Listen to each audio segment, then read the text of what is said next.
Okay, video time. So the audio from this will probably be re-recorded so I can say whatever I want. But basically, I got something in the mail from Japan. It is a CoreGrafx, and I hate when people spend a lot of time talking before the video, so let's get going here. Um, this is the CoreGrafx. I think these are actually one of the better designed consoles, at least on the outside. This was junk. It came from Japan. It said in the eBay listing that it's junk, so it was like a buy it now or best offer kind of a thing. I gave a lowball offer. They accepted, shipped it here. They shipped it here in a box that was the kind of box you'd expect to get like a PlayStation 2 game in or something, like a DVD. It was tiny. And that's because this thing is tiny. Here I am holding it in one hand. As you can see, it's a small console. Two hands is almost like too much. My fingers touch. It's tiny. This is a tiny console. So I bought it. It didn't come with any cables or anything, but I did get a power cable. I have no clue if it's going to be repairable or not, but I figured at the price I got it for, I could have no problem using it as like a parts console if I needed, because I do plan to get a working setup soon. So worst case scenario, this is going to be spare parts, but it looks good. It looks like it's in pretty good shape aside from, well, technically not working. I am waiting on some kind of AV out and I don't have a controller yet, but I want to open this up on camera so we can see if we can decipher what might be wrong with it. That required me to order some like security bits, and here they are. Man, I don't know how good this camera is going to do for this kind of a thing, but I guess we'll find out. So let's open these up. I think it's the bigger one. Seems like pretty good quality. Let's double check. So these are the bits. I don't know if you can see that. They are definitely, they're the kind of things you might see on like the back of a Super Nintendo or a Game Boy game. They require certain things. So let's do that. Let's open this up. So I haven't done this yet. I haven't opened it before. So I have no clue what might be wrong with it or not wrong with it. So let's get going.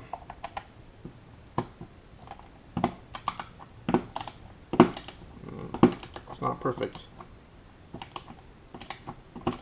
but it is coming out, so good enough.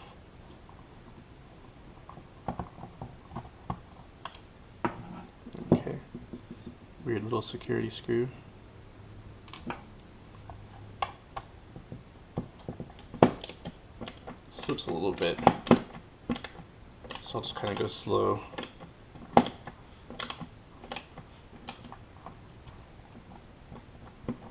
Okay.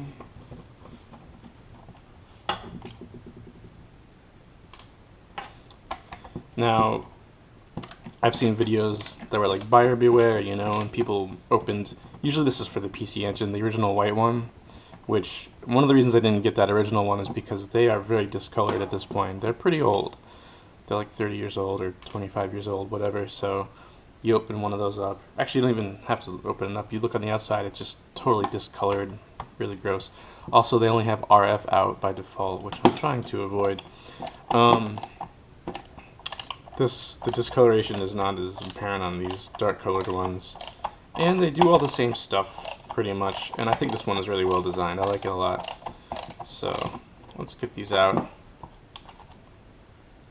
Hopefully it's really something easy. I hope it's like just the power regulator and, you know, one part, replace it, and that's it. That would be a beautiful thing. Okay, so let's carefully pull up. Feels like the whole thing's coming out. Sure is. Okay, so that's the metal shielding. I was warned to definitely not take the metal shielding off, and the reason for that is underneath the expansion port, there's these little grounding kind of spring-loaded guys. I don't know if you can see them very well. They are these 4 spring-loaded like ball bearings, and they will come right out and cause a real problem. So we're not going to do that. So let's just set this bottom casing aside. There's a nice like patina, like age on this grounding plane here. So let's just put that aside. So here's the bottom side of the motherboard itself. There seems to be like a plastic cover going over some things. Very compact. Very, I mean, I want to say it's well designed. It's kind of impressive how it all comes together. Let's get going. I don't really see any signs of damage down here, just, you know, signs of age more than anything. I can't really tell if it's been opened or not previously. I would rather it not be opened because what people have kind of warned me about online is this ribbon cable from the yeah, here we go, the ribbon cable from the you know, the cartridge slot itself just being like completely damaged because people, you know, try to region mod them and don't know what they're doing, cause a lot of problems. This looks good aside from being kind of stiff because of its age. It's opening up fine. So let's take a better look at this. This is completely untouched.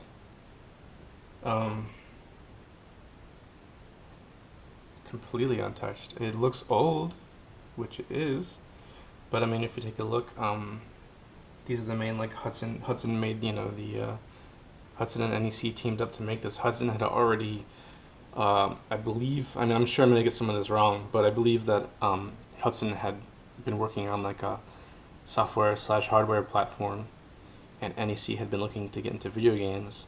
They were kind of going for, I think it was Hudson who was going for like the kind of personal computer bandwagon thing, and they were trying to make a really nice platform that would be easy for software developers to work on. And so they had like a chipset, these chips, ready to go, and NEC had been trying to get into video games or something like that, and they teamed up and it worked out well. So let me try to give you a little more of a close-up view here if I can, if I'm able to. I really hope it's just like the voltage regulator or capacitors that are bad on this, because it looks like it's in great shape. So here we go. The kind of more larger rectangular chips, these are the actual HUC 6260, HUC 6280, HUC 6270. These are the main like graphics and memory CPUs. I don't know what the little guys are, the smaller ones. Try and take a look at them. There's like still flux on them, so it's kind of hard to see. Can't tell. Whatever. So here we go. None of the capacitors have been leaking or anything. It looks like they have like a red marker on top of them, red dot. Maybe like they were checked for goodness or whatever.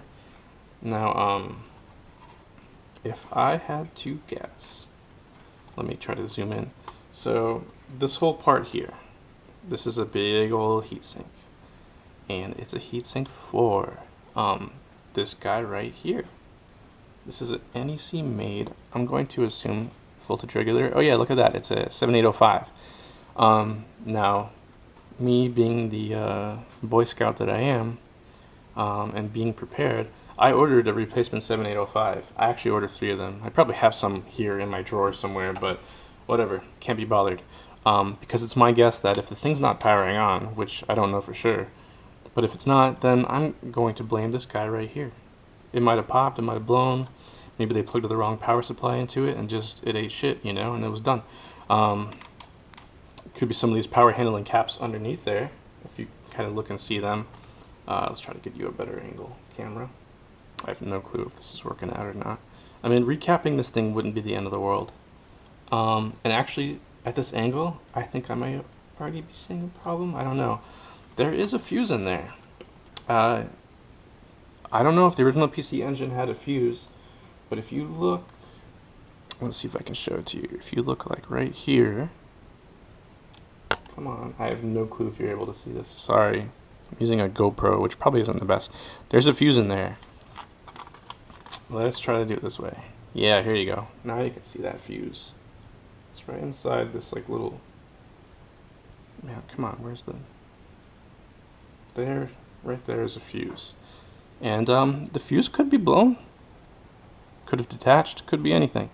So voltage regulator, fuse, could be either one. It's nice to know that there's a fuse here though, because if anything, that's going to be what's blown if there's a power problem. And replacing that, not the easiest thing in the world, but we'll get it done. Okay, so we've taken a look at that. So if we kind of fold this back over, you'll see the rest of the board. It's a very simple, small board with a subboard over here for the actual handling of the cartridge. I'll take that off next. Here's the expansion port, extremely important for PC Engine, TurboGrafx, etc. 3 rows of I don't know how many pins, quite a few. All the good stuff comes from here. If you want to make like a RGB adapter so you can get nice video out to like a modern screen or whatever, you can get it from here. You can get some, I think, power from here, some 5-volt, things like that. Otherwise, from the AV port, you're only getting stereo audio, 5-volt ground, and regular old composite video. That's just it. That's all you're going to get. And doesn't look good on modern TVs. And if you want like a nice pixel perfect or like closer to arcade monitor, arcades always had like a nice RGB monitor connection, which meant they had a nice like pixel perfect, I guess you could say, connection. All right, let's take this board off. Just take a look, see if we notice anything funky. It's too bad the ribbon cable is like soldered onto both boards. It means it's not easy to just rip apart. I shouldn't say rip, but anyhow, let's go.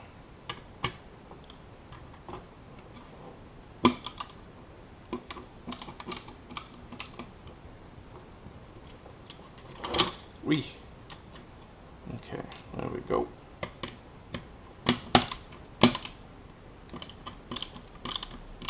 If I do like a region mod, which I plan to do, it seems like there's plenty of room up here, probably over here, to attach it. So I could maybe take it off of these pinouts and just have it chilling over here, getting power and whatever it needs. Modifying the Japanese ones for the region mod is a little harder than the American one, but I don't care. Okay, so we just nice little plastic shield. Put that away. Here's the board. And here you go. Some people actually cut these pins to do their mods, which I mean, I'm sure it works, but I'm not sure I want to do it that way. Here's the actual slot. It is a little dirty. It is a little dirty. I will probably come and do a little bit of cleaning right there. But yeah, basically no nasty surprises on this board at all. I was expecting a lot worse, to be honest. Everything looks good. So got a little resistor network over there, jumper. I mean, the switch looks super corroded, but I mean, it wouldn't be hard to replace. Feels, you know, like it should though. So yeah.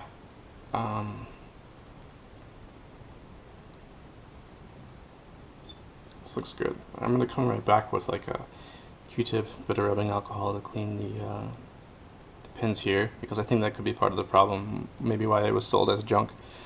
So yeah, I'll pause the video. Okay, I'm back with a little Q-tip, a little bit of rubbing alcohol. Now, one of the annoying things about these is that there's no power indicator light. So and I don't have a game, and I don't have an AV plug, so I don't really have a lot of good ways to test the functionality of this thing. But I feel like with my multimeter, I should be able to check for power if I know what I'm doing. So that's what we're going to do after this. I just want to clean this out for the future, you know, just have it ready. For the kids, you know, for the children. So let's just do a little bit of that. I don't want to take this heat sink and crap off if I don't have to for now, so let's just leave it at that.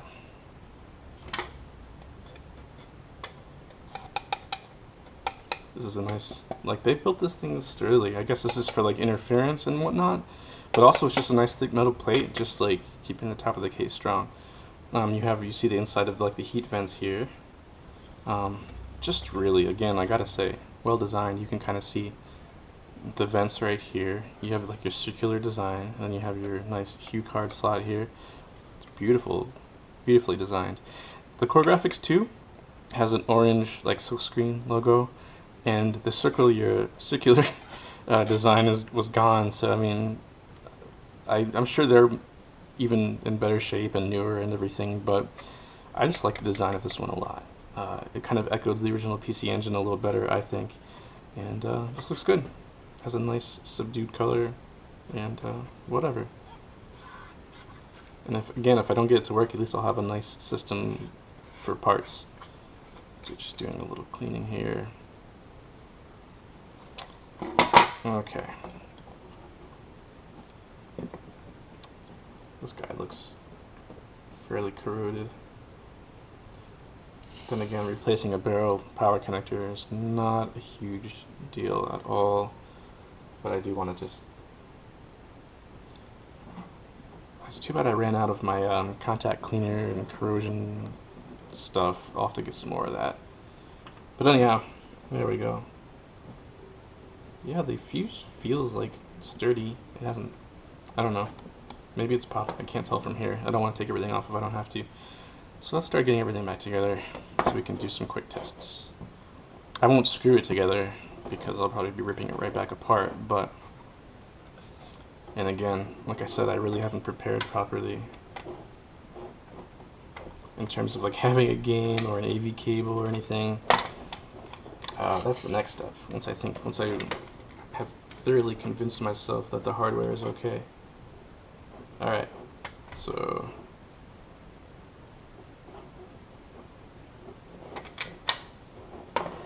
there we go. Little plastic guy. There you go. Switch my ratcheting screwdriver to Titan.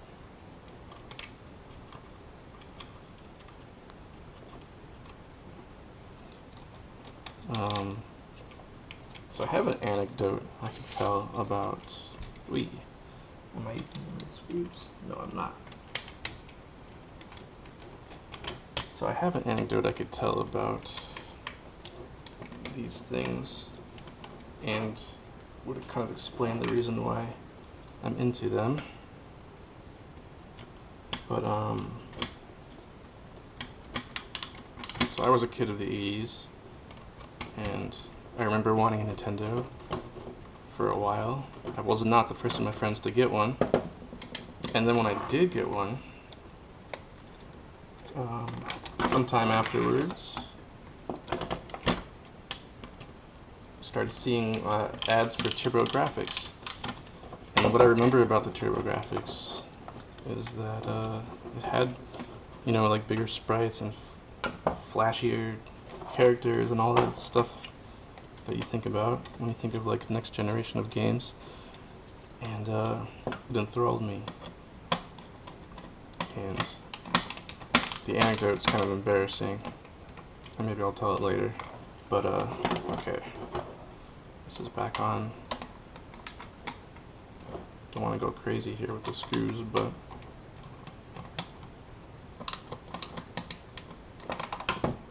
does that look right?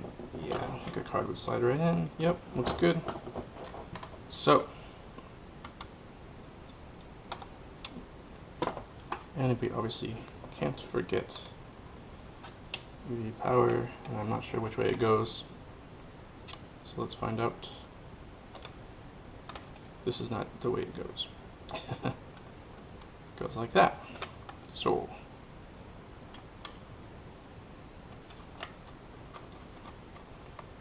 looking good so far.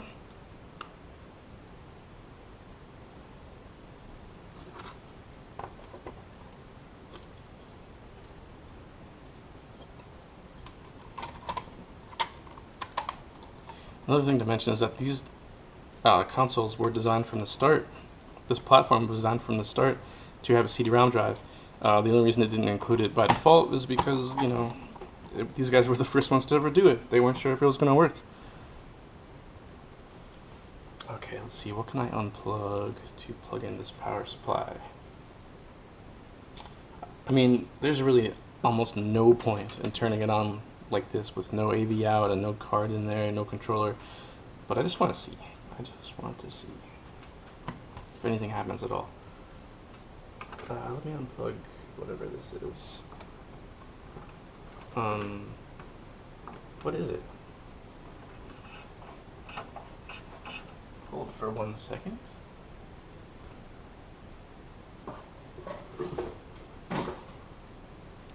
Looks like something I can unplug, so I'm doing it.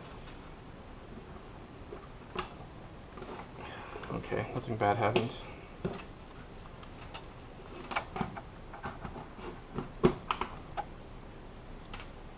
So, I mean, this thing doesn't have any fans. It doesn't have any LEDs. It has no indicator to tell you if it's working or not. So, to start with, that's it. It's plugged in.